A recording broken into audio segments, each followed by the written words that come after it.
On September 17, 2024, the music producer, executive, and billionaire entertainer Sean Diddy Combs took a walk through New York City. It was a long walk. Throughout the day, he took selfies with fans in Midtown, spent a few hours with his kids, sat by the reservoir in Central Park to take in the sun, and even went to visit Harlem, the neighborhood he grew up in as a kid. It's a strange thing for a celebrity to do, just wandering the streets for hours. But Diddy wasn't just enjoying a relaxing weekend in the city. He was savoring what would most likely be the last hours of his life as a free man. Breaking news tonight, Sean Diddy Combs has been arrested in a Manhattan hotel this evening after a grand jury indicted the music mogul. Because Diddy had been under investigation by the Department of Homeland Security since the beginning of the year, starting with raids on 2 of his homes in March. Sean Combs' luxury mansions across the country raided by Homeland Security agents, and 2 of his kids put in handcuffs for a brief time. Stemming from a civil suit filed by his ex-girlfriend who accused him of systematic abuse and control for over 10 years, the feds took 6 months to build up enough of a case, then put him in jail and denied him bail completely, leaving him stuck behind bars at least until his trial begins in May of 2025. In many cases, this would be the place to say that the charges came out of nowhere, or that there was some kind of conspiracy underway to bring someone down. But with Diddy, unfortunately for him, that wasn't the case at all. While nothing had ever been confirmed until now, rumors about Diddy had been going around for years. The Lamborghini for a day or two, and he had access to the house, and he knows better than to be talking about the things that he does with Big Brother Puff on national television. People had been telling stories about his ruthless, intimidating business tactics, egotistical personality. I'm a savage! Whatever I want, I'm going to get! Whatever I want, I have to get! Financial mistreatment of artists, and bizarre public relationships since the 2000s. But whispers don't carry a lot of weight, and Diddy's business career continued on uninterrupted. He even became one of hip-hop's first billionaires in 2022, just a year before the allegation that would lead to his arrest was published. And now, with countless detailed and believable lawsuits flying in, the magnitude of Diddy's evil just got bigger and bigger, to the point where he no longer looks like a music executive with a dark secret, but a full-on psychopath who built the facade of an empire to cover up his pathological evil, from assault to threats of killing and even bombings against his rivals. And the questions ask themselves, what kind of a monster do you have to be to end up so evil? How many people turned a blind eye and allowed him to do what he was doing while he offered gifts, connections, and donations, building up a persona as a glamorous member of the Hollywood elite over many years while he essentially tortured people behind the scenes? And who else is out there masking their evil behind smiles and luxury? Not monsters in the shadows, but instead evil, despicable people standing in the spotlight. But most of all, how is a person like this created? Who is Diddy, and how did he end up as one of the most evil public figures in modern history? On a dark, freezing night in January of 1972, a man named Melvin Combs, a 33-year-old retired military veteran from New York City, sat silently in his parked car. He was parked along Central Park West, a wide avenue in Manhattan that separates the greenery and peaceful quiet of Central Park from the gorgeous, affluent Upper West Side. At least, that's what it is today. But New York in 1972 was a very different place. The local economy was struggling, unemployment was higher than ever, and people and businesses were leaving the area as quickly as they could. New York at the time was dirty, dark, and falling apart. Melvin Combs himself lived in Harlem, where a widespread increase in arson, violent crime, and drug use had turned Harlem, a previously vibrant neighborhood, into a grim, shadowy underworld. Melvin returned from his service in the military at a time when benefits for veterans were practically non-existent, and living in Harlem, it was very difficult for him to make ends meet without dealing drugs. But he was good at that. Eventually, he even formed ties with Frank Lucas, the infamous New York drug lord whose life was later turned into a Hollywood movie. But on that night, as Melvin sat in the car, engine running in the cold darkness, a figure came out of the shadows and shot him dead. His killer was never found. Most murderers weren't in those days. Most people figured it wasn't a random accident. When Melvin had been arrested for trafficking drugs 2 years earlier, several of his associates had been raided and imprisoned shortly after. It led to a rumor that he had become an informant in exchange for immunity, because he was never arrested again. Detectives believed the 1972 murder of Melvin Combs might ultimately be traced to members of a heroin distributing conspiracy. In 1971, a heroin cutting mill and a conspirator's home were raided, shortly after Combs had been arrested for possession of heroin and $45,000 in cash. Essentially, it was entirely possible that there was a bounty on his head for selling his own people up the river, although nothing was ever proven for sure. Either way, what Melvin left behind on the day he died wasn't just a life of crime or a drug trafficking empire. He was a dedicated family man, married to a part-time model and a teacher named Janice, and together they had 2 young kids, a 1-year-old girl named Keisha and a 3-year-old son named Sean, both of whom would now be forced to live without the strong, grounding influence of a father in their life. After losing her husband, Janice Combs realized how much more difficult it would be to raise her kids in a healthy, caring way without a father, especially for their son Sean. She cared a lot about making sure that Sean didn't end up going down the same path as his dad, becoming a drug dealer, living the street life, or even worse. Doing whatever she could to protect him. For starters, she wouldn't tell him what happened to his father. Throughout his childhood, she told Sean that his dad was killed in a car accident, a cover-up that he wouldn't discover the truth behind for almost 2 decades. She then took on the massive financial burden to move them out of New York City. They went to the neighboring city of Mount Vernon, which, while not a lot safer or nicer than the dirty underworld of New York that had taken her husband's life, it was at least sort of a fresh start. Being a widow raising 2 kids by herself, Janice had to work 3 jobs at the same time to pay the bills, and they were still in poverty. A lot of the time she was so busy that she had no choice but to send the kids to stay with her sister, who lived in the Patterson housing projects in the South Bronx, in the same type of environment she fought so hard to get them out of to begin with. And it was there that a young Sean Combs experienced what he would say later became the exact source of his lifelong ambition.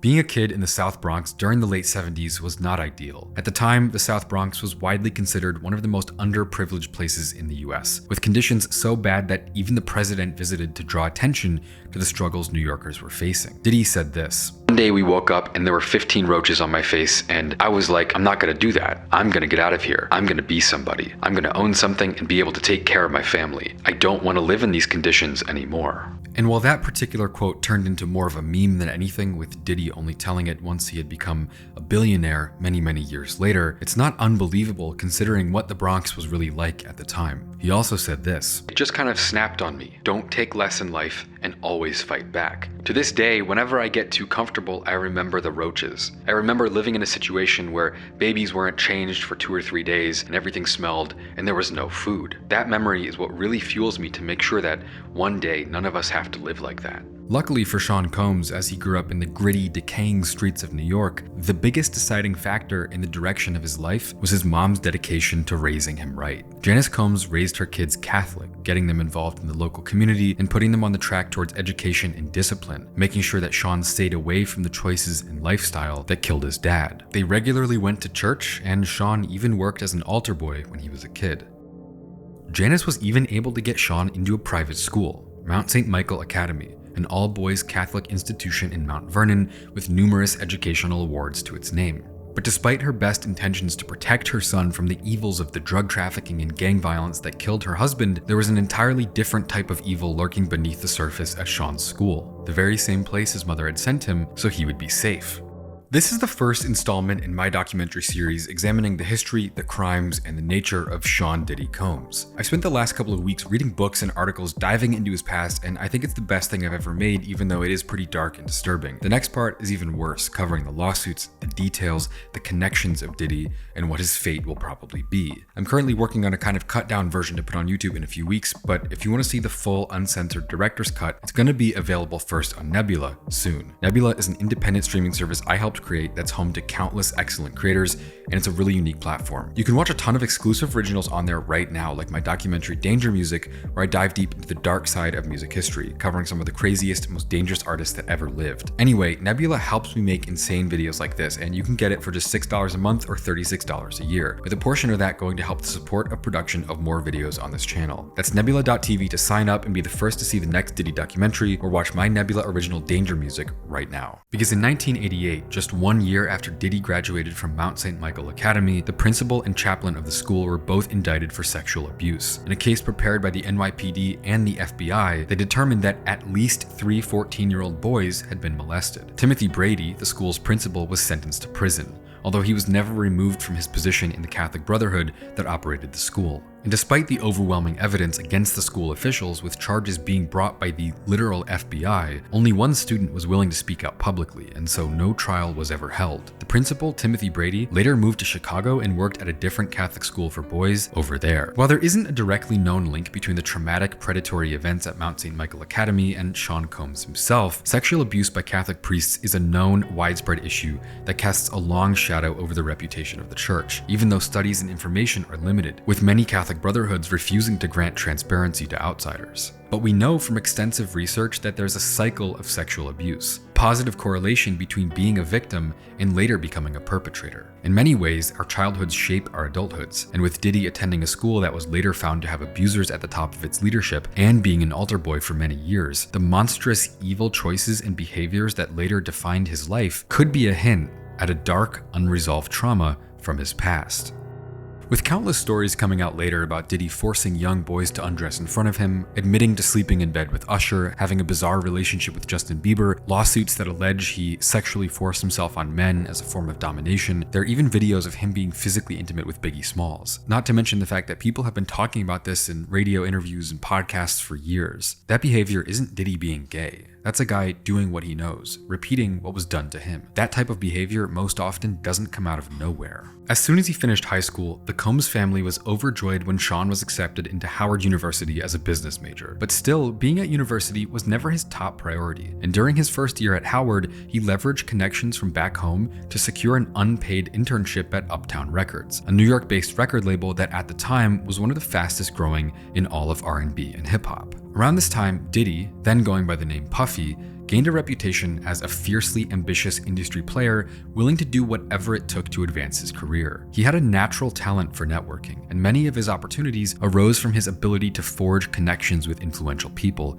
easily. His internship at Uptown Records, for instance, came through a friendship with a New York rapper he met at a party that he hosted as a teenager. He started commuting between Howard University in DC and Uptown Records in New York so he could pursue both opportunities at the same time. He was tasked with helping develop the label's newly signed artists like Jodeci, Father MC, and Mary J. Blige. As an intern, his main responsibilities would be things like driving Mary J. Blige from her apartment to recording sessions in Manhattan or organizing events for artists on the label, but it was quickly discovered that he had far more useful talents than running a guest list or driving an artist to the studio. The company quickly realized that he had such an ear for production, trend-making, curation, and relationships that he became an essential part of their operations practically overnight. Because the first record that Diddy ever produced ended up being a massive hit, but he wasn't even meant to be the producer. Originally intended to be produced by a professional, the producer never showed up to the studio, so Diddy sat down and made the record himself. That record ended up selling 2 million copies. And so within a year of working at Uptown, the label's founder Andre Harrell promoted Diddy to Director of Talent, one of the highest positions in the company,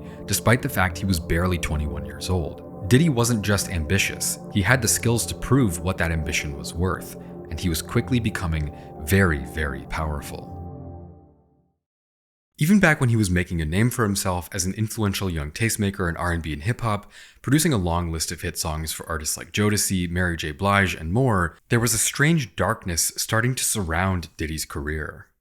On December 28, 1991, Diddy and Uptown Records artist Heavy D, at the time one of the top rappers in New York, were set to co-host a charity basketball game in the City College of New York Gymnasium, a small venue with a capacity for about 2,700 people. As a crowd gathered in the lobby, some people rushed down the stairs and through a set of swinging doors, thinking they would be able to get into the event that way, not realizing that the stairs didn't lead to the main event, but instead a utility stairwell. Over 3,000 people rushed forward without a clue, creating a crowd crush that would kill 9 people at the front of the crowd in under 15 minutes. The 9 people killed by the City College stampede were high school and college students, all between the ages of 15 and 26. They were all from the surrounding neighborhoods. And while crowd crush events can be impossible to predict and control, and most of the time the fault lies with the security team, Diddy's reputation still took a hit, with many media outlets directly blaming him for the deaths of almost 10 kids. After all, the event had his name on it. Diddy even later claimed that he contemplated taking his own life after the accident, saying that he lost his mind from the pain and trauma. He stated publicly that he had been left alone in the gym with all the bodies, trying to resuscitate people to no avail. I knew I would have to explain what was going on and what happened. I was there with 9 bodies on the ground. Nobody else was there. No police, nobody. Just me and 9 bodies. In his words, it ruined his life. It was too much for me to handle. After the incident, it was like I was crazy. losing my mind, thinking about the people who died, thinking about the families, thinking about their pain. For a while, I was probably clinically insane. In reality, though, the other side of the story didn't quite go the same way. The real victims were the people who lost their kids, brothers, sisters, and friends. And those who later spoke out all pointed out that their own personal lives were over forever. They had no fame, wealth, or clout waiting for them on the other side, just the trauma of losing family members they could never replace. One person, whose older brother was killed at the event, said this in 2024. "I believe in karma. He never really owned up to anything, and he never told us he was sorry. Whatever's going on with him now, I guess it was meant to be. But me, I lost everything that day. I lost my big brother, my best friend. He walked right past me after there was this big rush into the gym. He was with Devontae Adams from Jodeci, and he didn't seem concerned about what was going on. I never got the sense of remorse or accountability. Just, let me get my stuff and get out." But somehow, this story doesn't just end with callous indifference to people's lives. The concert had originally been organized as an AIDS outreach education event, and a portion of the ticket sales was to be donated to charity. Once all the dust settled from the tragedy, though, the money was nowhere to be found, and there had possibly never been any money set aside to begin with. A criminal investigation later discovered that while the majority of the blame for the disaster should fall on City College for failing to realize the potential for a huge crowd, some blame still fell on Diddy himself, which resulted in several lawsuits settled out of court in the years to follow. But what most of all revealed Diddy's true character was a 1998 civil case that was brought against him by two of the victims' relatives. During that case, a New York City judge named Louis Benza ruled that Diddy was lying about his attempts to save people in the gym, and it only questioned his credibility even further. After the events of the City College stampede, Diddy seemed a lot more like a sociopathic narcissist than a guy who was in the wrong place at the wrong time during a tragedy. It wasn't necessarily his fault that the accident had happened, but the way he acted afterwards,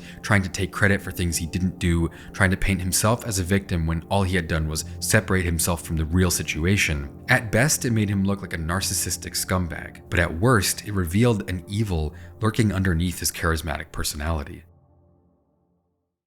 Because even in the early 90s, Diddy was already known for being a party animal unlike any other.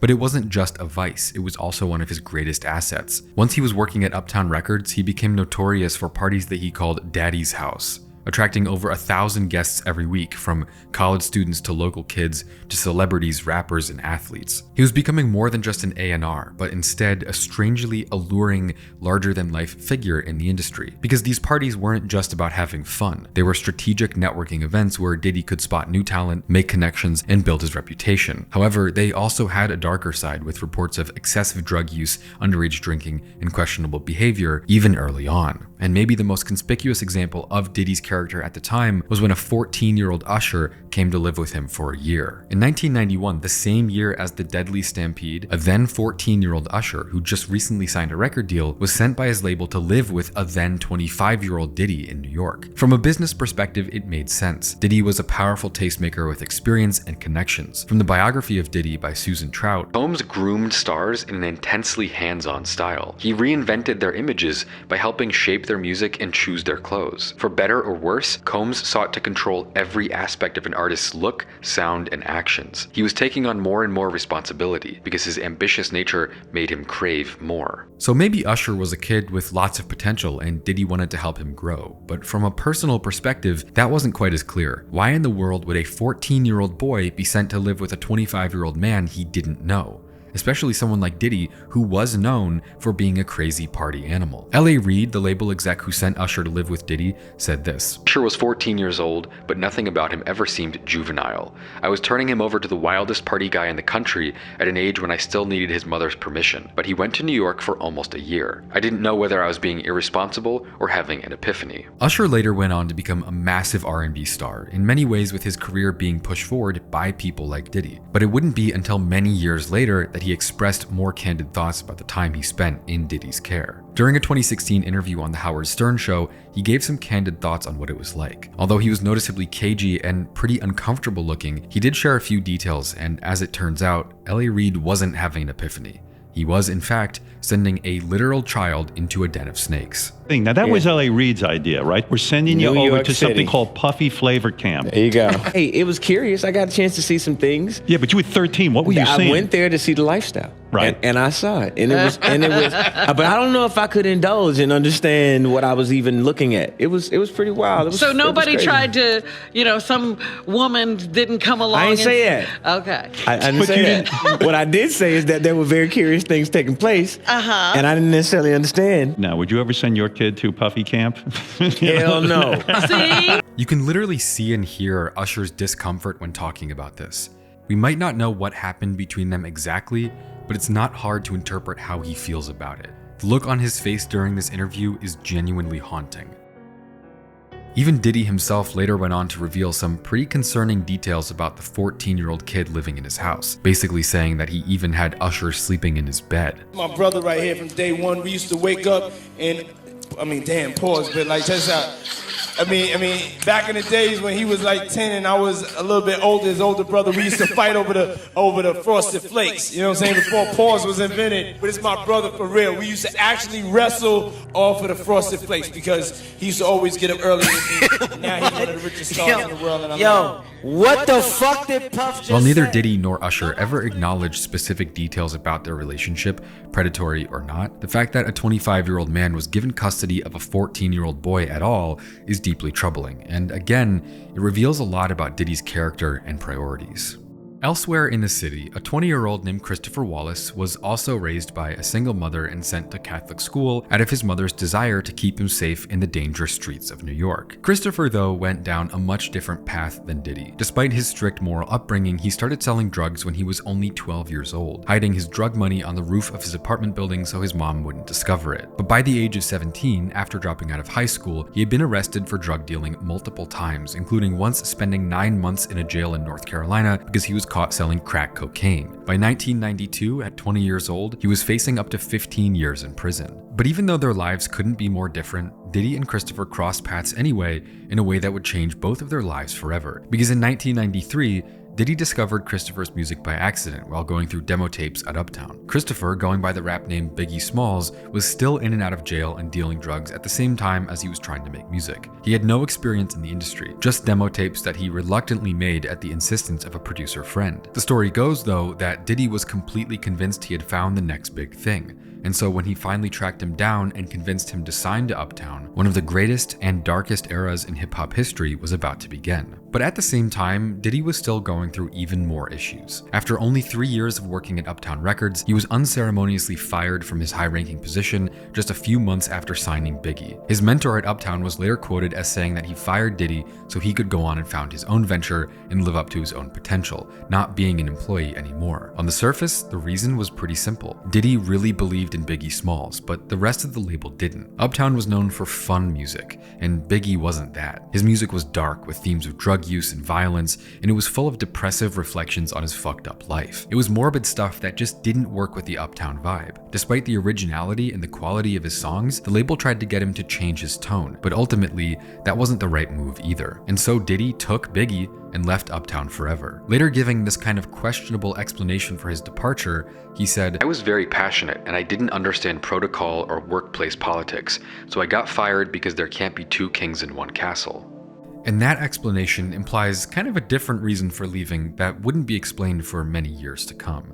Because while he did go on to find more success with his own ventures, at the same time he left a strange trail of evidence behind him at Uptown Records. Years later, a woman named Pam Lewis Rudden, who worked as Diddy's assistant at Uptown, gave an account of what it was like to work with him during his time at the label. She said this: "He called me a bitch one too many times." She described a pattern of constant berating and humiliation that got to be enough where she eventually left the company entirely. But it wasn't even just that. She said, "It wasn't like you would be alone in a room with him and he would say it to you one-on-one. It would be in front of the whole office and all of the artists." And while Diddy being an abusive coworker at his first job might just be a footnote in the long list of things he's done, it shows exactly what kind of person he was early on. Disrespectful and self-centered, with no regard for the people around him.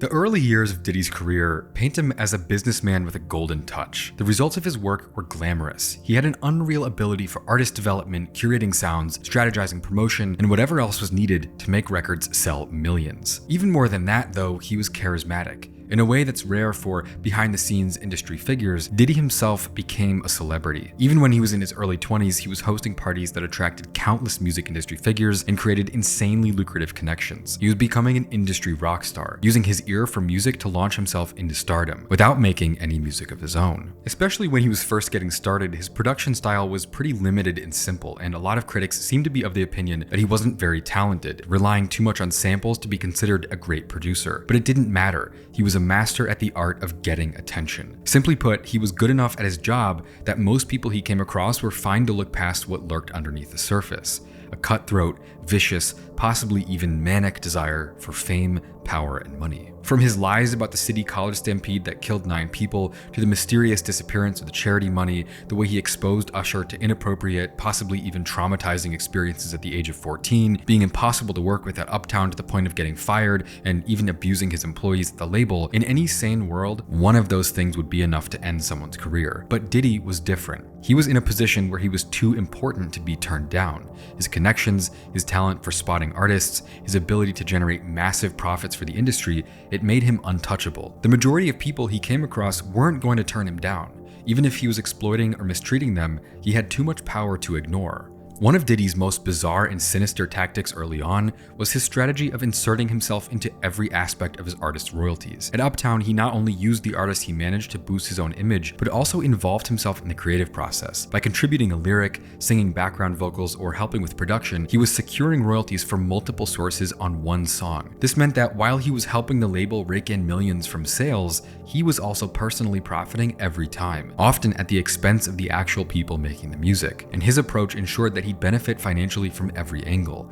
maximizing his earnings while potentially diminishing those of the actual clients themselves. It was clear from the early years of his career that Diddy would do anything and everything to make sure he was climbing as high as he could in the music industry, while getting paid as much as humanly possible. And as his influence grew, so did his immunity to consequences. The music industry, driven by the promise of hit records and financial success, was willing to overlook his true character, setting a dangerous precedent that would shape his career for years to come. But what came next pushed Diddy far over the edge, taking him from being an ambitious young figure in the business to being one of the biggest music executives of his generation, and possibly one of the most exploitative and evil figures the music industry ever saw.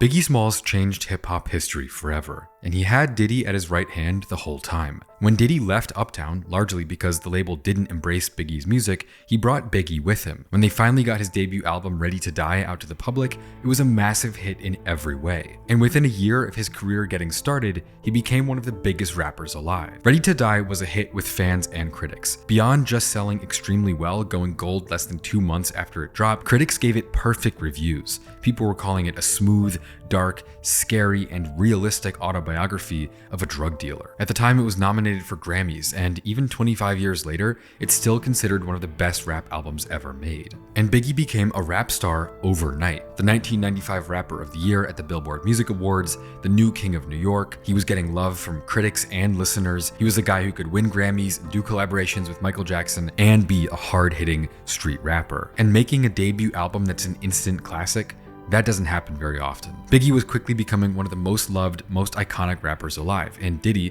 his manager, producer, and the person who helped develop his persona, was right up there with him the whole time. They were an inseparable part of each other's career and brands. But they burned out just as quickly as they got started. And in the wake of their complex relationship, the question persists. Was Diddy truly Biggie's mentor and right-hand man, or the predator who ultimately caused his tragic downfall? The mystery remains unsolved to this day. Because late one night in March of 1997, while Biggie was on a trip to Los Angeles to promote his second album, Life After Death, he was murdered in cold blood while his car sat at a red light on Wilshire Boulevard. Everybody was shocked, but at the same time, somehow they weren't. Because Biggie and Diddy's insane rise to fame came with its own set of complications. In the mid-90s, the East Coast-West Coast hip-hop rivalry was intensifying quickly, and Biggie found himself at the center of it after the mysterious death of Tupac Shakur just a few months earlier. He was in a precarious position, being one of the most prominent figures in the rivalry. A lot of people felt that Tupac's death might have been related. Meanwhile, Diddy's aggressive business tactics and growing influence in the industry were also raising eyebrows. His partnership with Biggie, while incredibly successful,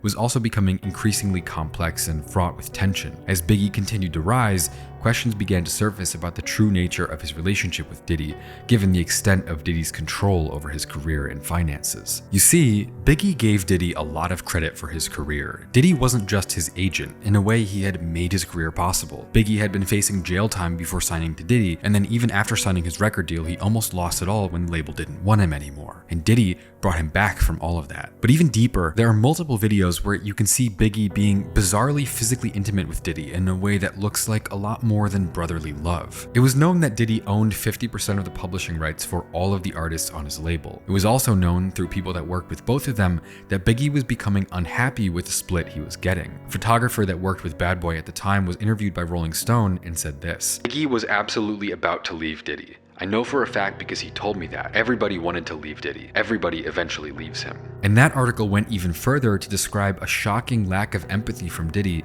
when he lost his closest collaborator and the star artist on his label. It says, "When Biggie Smalls was shot and killed in March of 1997, Sean Combs reportedly took the situation and capitalized on the shock and sorrow. He denied the leave request of LaJoyce Brookshire, Bad Boy's publicity director who was traveling with Biggie the day before his death. Instead of letting her process her grief, he gave her the job of ensuring that Biggie's posthumous album Life After Death went #1 upon its release."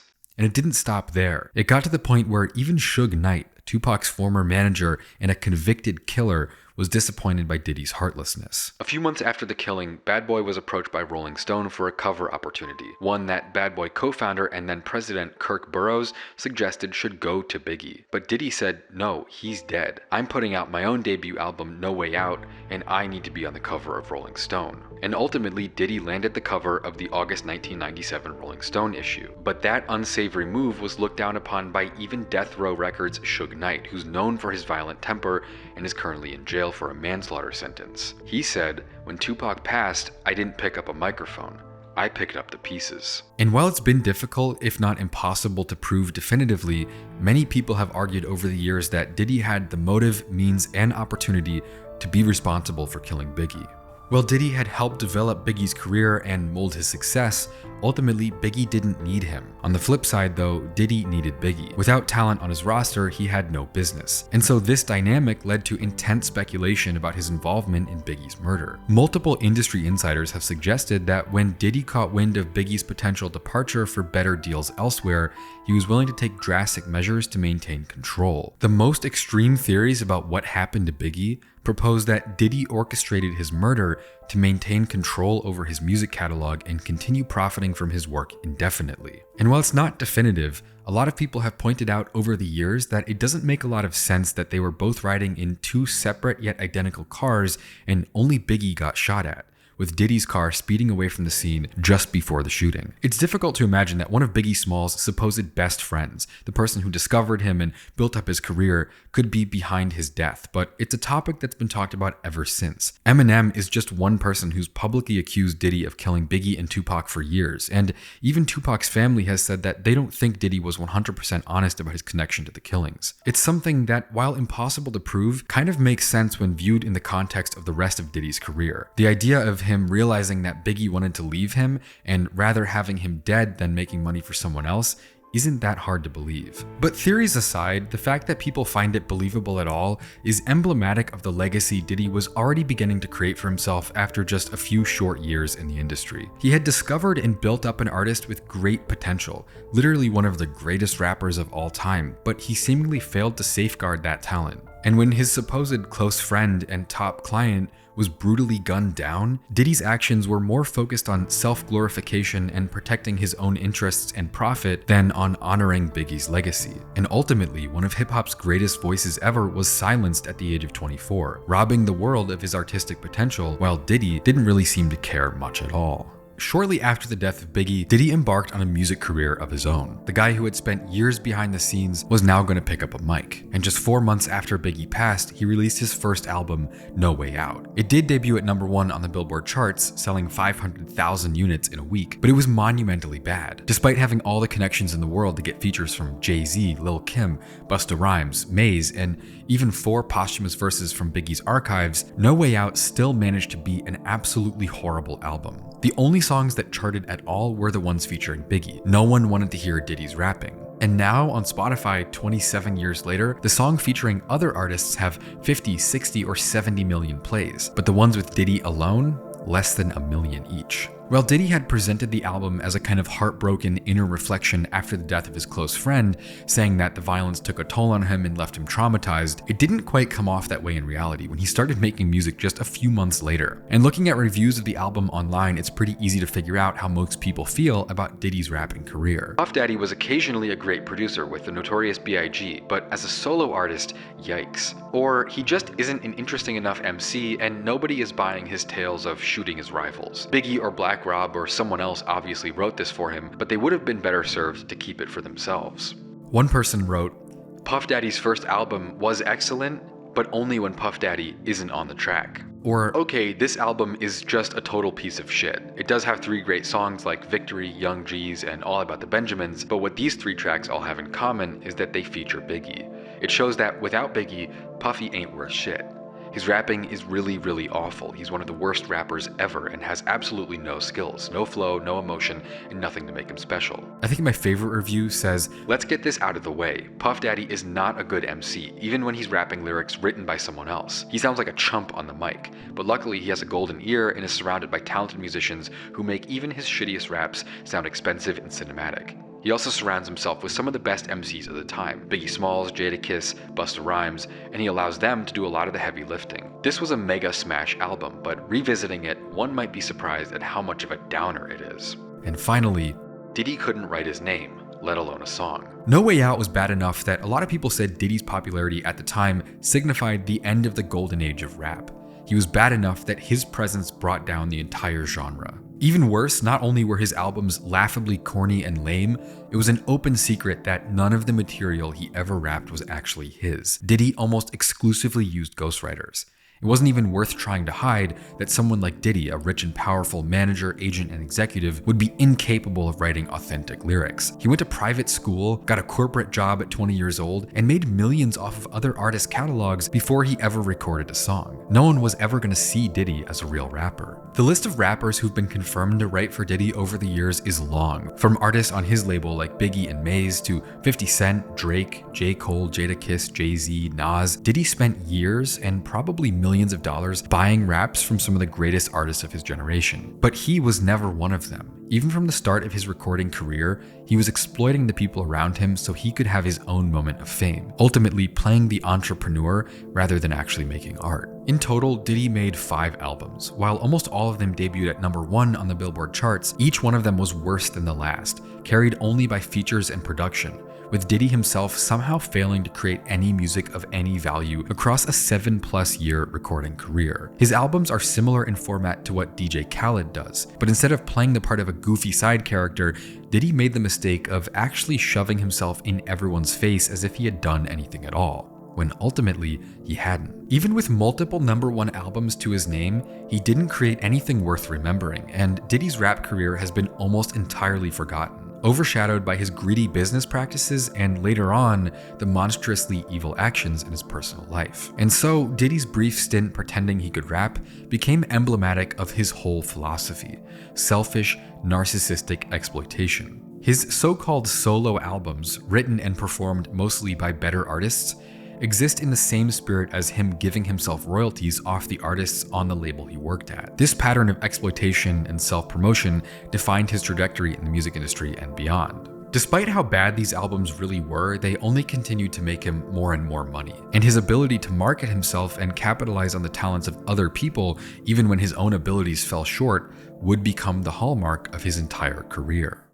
Another shocking and disturbing moment in the history of Diddy's career was his relationship with Jamal Barrow, who rapped under the name Shyne. Shyne had moved to New York City from his home country of Belize as a kid, and he quickly fell in love with hip-hop. Within a few years of freestyling around town, getting better and better while he worked as a bicycle messenger in Manhattan, his talent was noticed by a local producer. In 1998, at the age of 20, he was introduced to Diddy, who signed him to Bad Boy Records on the spot, giving him $2 million, 3 cars, and a house in exchange for a 5-album deal. Shyne getting signed to Bad Boy caused a media shockwave. He became a star overnight, going from sleeping on his mom's couch in Brooklyn to living living in Beverly Hills in literally a matter of weeks. But he would only be able to enjoy that newfound success for a short time until Diddy would literally destroy his life. After about a year in the limelight, doing features for other bad boy rappers, being called the next Biggie Smalls, playing shows, and working on his debut record, it all came crashing down on December 27, 1999. Shyne was with Diddy at a club in Times Square when another patron started an argument with him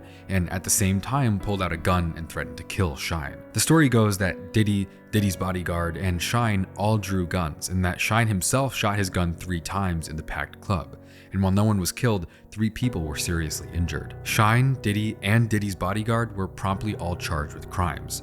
But when the trial began, Diddy confusingly hired a different lawyer for himself and his bodyguard than for the 20-year-old artist he had just signed to his label for millions of dollars. Shyne himself insisted that he hadn't shot anyone at all, only fired into the air and not towards any bystanders. When a ballistics expert came to the witness stand and revealed that the injuries at the site were caused by a .40 caliber weapon, not the 9mm like Shyne had on him, it only got even more confusing. There were even witnesses, victims of the shooting, that said they directly saw Diddy was the person who shot them. One person said, "I saw Mr. Combs pull out a black gun with his right hand, and I literally watched them pull out the guns. I had a clear point of view. For God's sake, I got shot in my nose. I watched everything occur and have described it vehemently to all parties involved." Diddy, meanwhile, testified that he didn't even have a gun on him that night. And eventually, after a 7-week trial, his lawyer got him and his bodyguard acquitted on all counts. But Shyne wasn't so lucky. After the trial, he was convicted by a jury of reckless endangerment, assault, and possession of an illegal weapon. He was sentenced to 10 years in prison without eligibility for parole, and he served 9 years in a maximum security facility in upstate New York. After a decade in prison, he returned to his home country and became a high-ranking politician in the House of Representatives, working to strengthen the justice and education systems in Belize, and he's currently running to be Belize's next prime minister. Speaking on Diddy in 2024, he said this: "On Thursday, Shyne forgave Combs and moved on. He acknowledged that he was trying to see if Combs would invest some money in Belize and the country's education system. But he also said, 'Let us not forget what the cold, hard facts are. This is someone who destroyed my life.'" More than anything, the story of Shyne's rap career confirms that Diddy only ever saw the artists on his label as resources to make money off of. Over and over again, the young people he signed and was supposed to protect and help and mentor were nothing but a source of income that he could throw away if he needed to. Instead of protecting Shyne, a 20-year-old kid who came from another country to chase his dreams, he called witnesses to testify against him and hired a different lawyer to protect him. Shyne's mother wrote this: "Puffy has the same responsibility as a teacher or a coach. Shyne was out with his idol on that fateful night. When I put my child in your hands, I don't expect him to end up dead or in jail." And ultimately, Diddy's treatment of Shyne reveals who he really is, a morally bankrupt person. By abandoning a young artist who he had a business relationship with and who looked up to him and who he was supposed to mentor and protect, he showed a callous disregard for the people around him. He would rather hang Shyne out to dry than give up on his own pursuit for power and wealth. And even though this incident is often overlooked and forgotten, it exemplifies the pattern of exploitation that defines Diddy's career. The fact that this betrayal is now just a footnote in his history, it says a lot about the extent of just how evil he was. It's a tangible reminder of the human suffering that's often behind his empire. His willingness to sacrifice other people, even people who were under his guidance, it underscores an evil that was a constant in his rise to fame and fortune.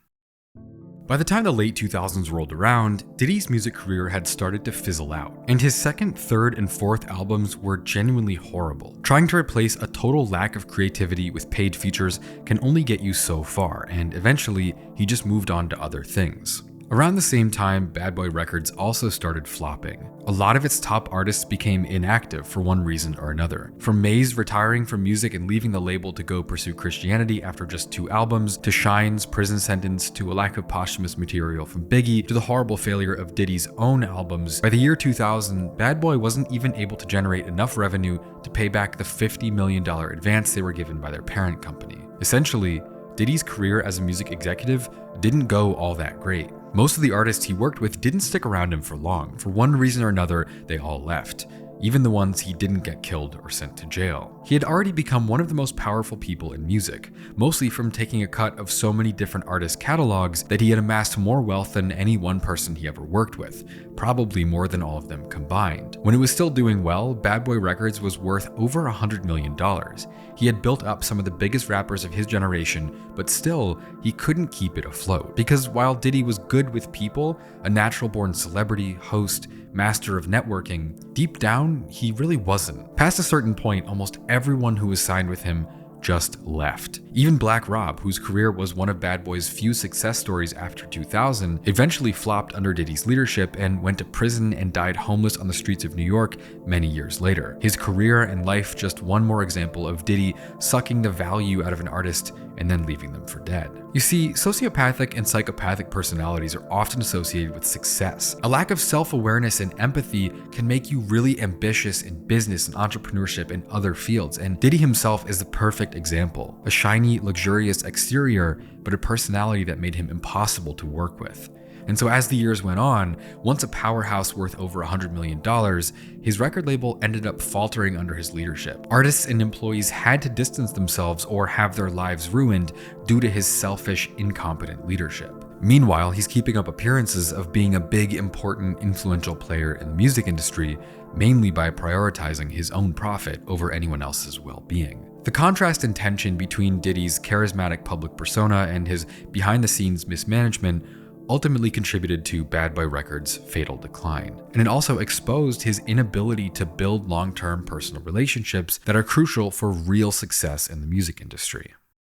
But even though his empire was starting to fall, it didn't really matter for Diddy. He had spent years making sure that he wasn't going to feel any effects at all. I mean, we've talked endlessly about how he leached off his artists' royalties, made himself part of their branding, and in that way, it really worked in his favor. Even as Bad Boy became less relevant in the mid-2000s, Diddy himself only became more and more popular. He may have been a music executive, normally a behind-the-scenes job, but he had been putting himself in the limelight for so long, even as a horrible rapper no one liked, that he was pretty much impossible to ignore. You see, Diddy had always loved parties. I mean, that's pretty much what he was known for. At a certain point, people knew more about Diddy's parties than they did about his songs. It was how he built his network, made connections, and did business. In the 2000s, he was infamous for his white parties. Years before the accusations that made him a target of the Department of Homeland Security, an invitation to one of Diddy's white parties was coveted. Everyone from Anna Wintour to Donald Trump to Kim Kardashian wanted to go to a Diddy party.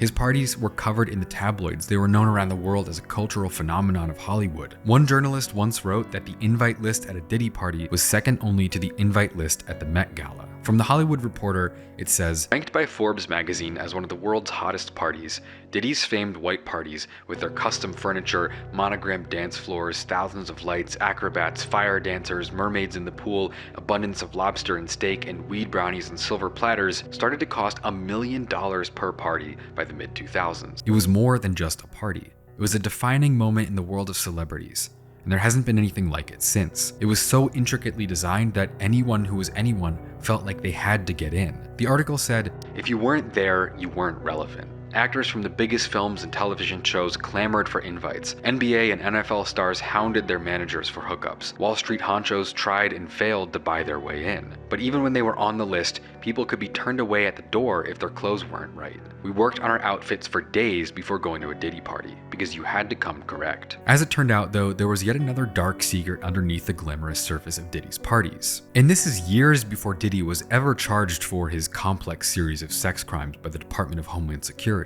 But rumors about the true purpose of Diddy's parties were starting to go around in industry circles. It was suggested that the glamorous events were more than just social gatherings, but rather carefully orchestrated cover-ups for Diddy's sinister, abusive lifestyle. All of this was around the time that Diddy's star power had become big enough that he could kind of just do whatever. Pretty much like an Oprah or Ellen figure who's famous for just being famous. His own clothing brand Sean John had attracted hundreds of millions of dollars of investments, and he was also receiving 50% of the profits from the vodka brand Ciroc, which reportedly made over $60 million per year while he was involved with the company. Although in 2023, he was removed from Ciroc for failing to honor his marketing commitments. Along the way, he became the third figure in hip-hop history to ever be worth $1 billion. But by the time that happened, no one really saw him as an aspirational figure anymore. With all the messed up stuff he had been known to do over the years, painting a darker and weirder picture over time, at this point most people seem to see him as an exploitative, narcissistic, and strange person at the very least. At the same time as he became more and more known and more wealthy, it was all starting to slowly unravel. His endorsement deals and investments were making him ridiculously rich, wealthier than 99.99% of people in the music industry, but Diddy's reputation was just getting more and more strange. In the early 2010s, Diddy had a high-profile friendship with Justin Bieber, who at the time was becoming the most popular male singer in the world while he was still a teenager. And the details of what really happened between Diddy and Justin aren't known, but it's still one of the most insidious things Diddy has ever been caught doing ever. Back when Justin Bieber first got into the music industry around the age of 15, his rise to fame was explosive. Not long after he got into the spotlight, he found himself surrounded by Diddy and his crew, with some moments being well known and highly publicized, while others are all but forgotten, despite being just as ominous and strange. We've all seen the video of Diddy saying he was going to do a 48-hour sleepover with Justin, talking about how he can't disclose what they were going to do, while Justin just kind of stares blankly. Right now, he's having 48 hours with Diddy, him and his boy. They're having the times of their lives, like you know, where we hanging out and what we doing. We can't really disclose. But it's definitely a 15-year-old's dream. But there's a lot more of that, like Diddy feeding him drinks while he was clearly totally blacked out and falling over. Another strange video is of Diddy pressing Justin for not hanging out with him enough the way he used to, leaving Justin totally flabbergasted and stuttering. But probably the weirdest clip of all comes from a Jimmy Kimmel live interview they both did. It's now been completely deleted from YouTube, but at a certain point Jimmy Kimmel makes this joke about Diddy gifting Justin a Lamborghini, and Justin says, "Oh, I didn't get the Lambo yet," which leads to probably the scariest and most revealing clip of Diddy that exists online. Diddy replies, he knows better than to be talking about the things he does with Big Brother Puff on national TV, literally telling on himself in front of millions of people. Access to the house, and he knows better than to be talking about the things that he does with Big Brother Puff on national television. And while Justin Bieber has never commented directly on his relationship with Diddy, tabloids have continuously speculated on what he may have been exposed to while spending time with him as a kid. In 2016, Diddy officially retired from music, saying he was going to work on other projects, even though he hadn't really made anything in years anyway. But by that point, he was kind of a mainstay celebrity regardless. Though by now, despite his billionaire net worth and household name, people had largely caught on to him being a scumbag in one way or another. At a certain point, a lot of the rumors were starting to overpower the narrative he had crafted. Still though, he stayed an unavoidable presence, pushing forward on his quest for more fame, more clout, and more attention, despite the rumors and whispers that only got louder as the years went on. And then suddenly, it all came crashing down when Cassie Ventura, an R&B singer that Diddy dated for over 10 years, starting when she was 19 and he was 37, filed a 35-page lawsuit against him in November of 2023. The lawsuit went deeper than ever before into the specifics of Diddy's lifestyle, his choices and behaviors, throwing aside the rumors to give highly specific details revealing his true nature. It was the nail in the coffin. Diddy had long been known as an exploitative, selfish, narcissistic businessman who had no problem cheating or stealing even from his own clients, but now, somehow, an even deeper layer of evil was being revealed. Once those papers were filed, it would only be another 3 months before the Department of Homeland Security, a US federal agency usually reserved for border security and anti-terrorism, raided 3 of Diddy's homes and seized 96 electronic devices for evidence in the process. And after that, it would only be a few more months before they arrested him, charging him with 3 felonies: racketeering, sex trafficking, and transportation to engage in prostitution. On the Department of Homeland Security's official agency website, they wrote this: "From at least 2008 through the present, Combs has led a criminal enterprise that existed to facilitate his abuse and exploitation of women, to protect his reputation, and to conceal his conduct. As part of that criminal enterprise, Sean Combs, along with other members and associates, committed crimes including sex trafficking, forced labor, kidnapping, arson, bribery, and obstruction of justice. Combs' efforts to control women included repeated physical abuse. Combs assaulted women by, among other things, punching, striking, dragging, throwing objects at, and kicking them. And he similarly assaulted witnesses of his abuse. These assaults often resulted in injuries which could take days or weeks to heal. And to commit these crimes, Combs relied on his power as the leader of a multifaceted business empire. employees of Combs' businesses, including high-ranking supervisors, security, personal assistants, and household staff, acted as intermediaries to, among other things, arrange travel and hotel rooms, stock the hotel rooms, contact or locate women or other individuals who he targeted for abuse, and to cover up and conceal the abuse. This criminal concealment included efforts to prevent law enforcement from hearing about it. And so, as it turned out, all of the horrible things Diddy was known to have done throughout his life were only the tip of the iceberg. Exploiting the clients at his record labels, lying on the name of almost a dozen fatalities at a concert, hoarding the royalties, letting his artists suffer while he got rich, letting his 19-year-old client take the fall for a crime he committed, grooming and taking advantage of young artists like Usher and Justin Bieber while they were in high school, among countless other acts of narcissism and selfishness and predatory behavior. All of that alone is enough to make Diddy one of the most awful people in the history of entertainment. But what would be uncovered across the span of 2024 would be a whole other level of pathological evil, almost unmatched by any other public figures in modern history. In most videos like this, it would be time to consider that Diddy might be a product of his circumstances. And the truth about Diddy is that it's fairly likely he is a product of his circumstances. Growing up in Harlem with a drug trafficking father who was murdered when he was 2, living in impoverished conditions as a kid, being an altar boy, and going to a school known for sex abuse against students, all of these factors could go into contributing to the development of psychological issues and abusive behaviors later in life. We talked a lot about how Diddy was raised and what type of things he would have been exposed to as a kid. Rumors have gone around for years that his mother was an escort that made him go along with her to clients when he was a small child, or even worse. And just a few weeks ago, she made a statement after Diddy was arrested that comes across as not much more than plain evil, completely enabling her son's actions. She wrote things like, "This seems to be a public lynching of my son before he has the opportunity to prove his innocence. He has made mistakes in his past." She spent an entire paragraph reflecting on the idea of wrongful convictions before some of the most self-righteous, ridiculous phrases I've ever heard. "Watching the world make jokes and laugh at my son's life crumbling before our eyes is something I can never forget. It's agonizing to watch the world turn against my son so quickly and easily over lies, without ever affording him the opportunity to present his side. These lies thrown at him are motivated by those seeking financial gain, not justice. This injustice has been unbearable for our family. My son is not the monster they painted him to be. I can only pray that I am alive to see him speak his truth and be vindicated." In a similar way, a post just recently went up on his Instagram for the first time since he was arrested, wishing his daughter Love a happy 2nd birthday. No mention of the world crumbling around them, just a kind of ominous feeling "Daddy loves you" caption alongside some nice professional photos. Maniacally continuing to pretend everything is okay as if his mask wasn't ripped off in front of the whole world, it just kind of makes it worse. But regardless of whether or not Diddy's family takes his side and is just as morally bankrupt as he is, at the end of the day, it doesn't really matter.